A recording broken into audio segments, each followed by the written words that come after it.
안녕하세요, 여러분. 요즘 부동산 이야기가 정말 많죠? 경매 물건이 쏟아진다. 10년 만에 최다 기록 이런 말들이 여기저기서 들려오는데 사실 이런 소식이 반갑지만은 않잖아요.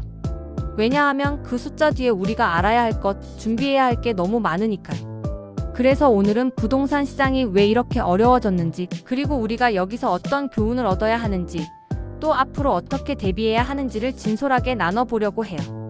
한번 제대로 알아보면 좋겠죠. 먼저, 지금 경매 물건이 왜 이렇게 많아졌을까요? 핵심은 돈 문제예요.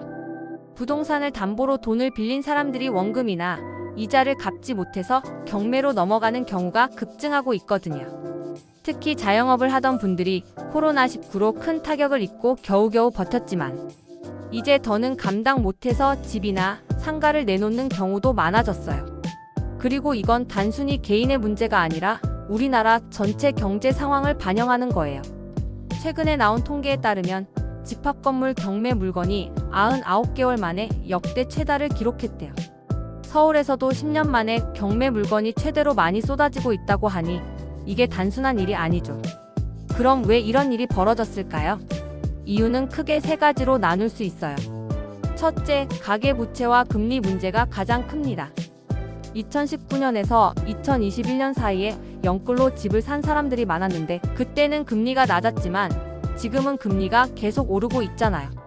그러니 그 당시 빚을 낸 사람들이 지금은 이자 부담을 감당하지 못하는 거죠.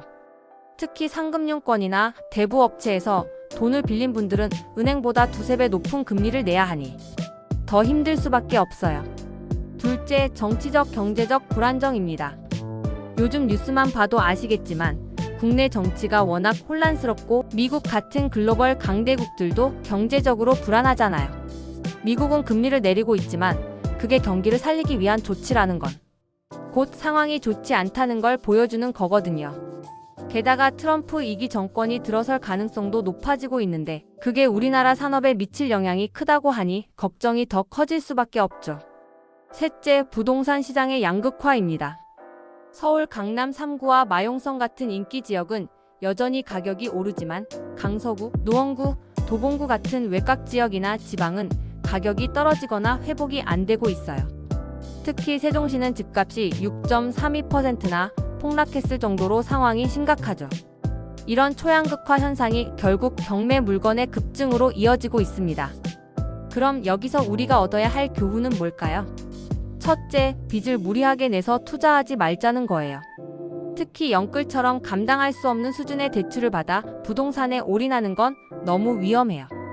지금 경매로 쏟아지는 물건 중 상당수가 이런 식으로 매입된 거라는 걸 잊지 말아야 해요. 둘째, 시장의 흐름을 읽자는 겁니다. 부동산 시장은 정치, 경제, 금리 같은 다양한 변수에 따라 움직여요. 지금처럼 변동성이 클 때는 함부로 투자에 뛰어들기보다는 시장의 흐름을 면밀히 살피고 신중하게 접근해야 해요. 셋째, 내 상황에 맞는 재무 계획을 세우자는 거예요. 부동산이든 뭐든 투자보다 중요한 건 내 삶의 안정이에요.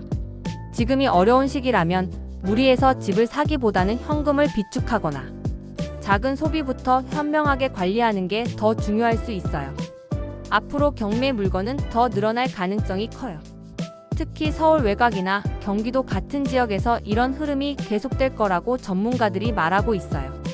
그렇다고 무작정 겁먹을 필요는 없어요. 중요한 건 우리가 상황을 어떻게 바라보고 준비하느냐니까요. 마지막으로 드리고 싶은 말씀은 이겁니다. 경제적으로 어렵고 불안정한 시기일수록 더 신중해야 해요. 지금 당장 큰 돈을 벌 수 있는 기회가 없어도 괜찮아요. 중요한 건 내가 흔들리지 않고 내 가정을 지킬 수 있는 준비를 하는 거예요. 오늘 이야기가 여러분께 조금이라도 도움이 되었길 바래요. 끝까지 읽어주셔서 정말 감사합니다. 댓글로 여러분의 생각도 나눠주세요. 그리고 구독과 좋아요는 항상 큰 힘이 됩니다. 다음에도 더 알차고 진솔한 이야기로 돌아올게요. 모두 건강하세요.